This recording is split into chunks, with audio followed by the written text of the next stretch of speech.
Local ট্রেনের জানালায় একটি মিষ্টি মুখের শ্যামবর্ণা মেয়ে বসে রয়েছে। উল্টো দিকে সুন্দরী একটি মেয়ে ও তার মা বসে আছে। সমস্যা হলো, যখন জানালা দিয়ে সুন্দরী মেয়ের মুখে রোদ এসে পড়তে লাগলো, তার মা মুচকি হাসি দিয়ে বললেন মেয়েকে, সরে আয় এদিকে, ওই রোদ মুখে লাগলে ওর মতো হয়ে যাবি।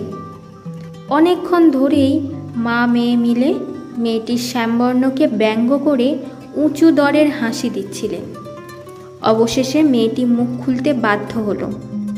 বলল, রোদ মুখে লাগলে আমার মতো হয়ে যাবে? এতই সোজা? আমি সরকারি কলেজের ইতিহাসের অধ্যাপিকা, দুস্থ মেয়েদের স্বনির্ভর করার একটি এনজিওতে সক্রিয় কর্মী।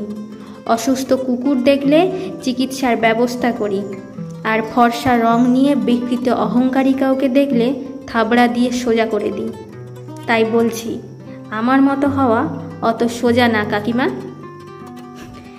নিশ্চুপ মা মেয়ের সামনে দিয়ে শ্যামবর্ণা মেয়েটি চলে গেল। মা মেয়ের চোখ তুলে তাকানোর ক্ষমতা পর্যন্ত ছিল না। কালো রঙও যে এত উজ্জ্বল হতে পারে, অজান্তেই যে কোনো ফর্সা সুন্দরী সোকল্ড মেয়েদের চোখ ঝলসে পুড়িয়ে দিতে পারে।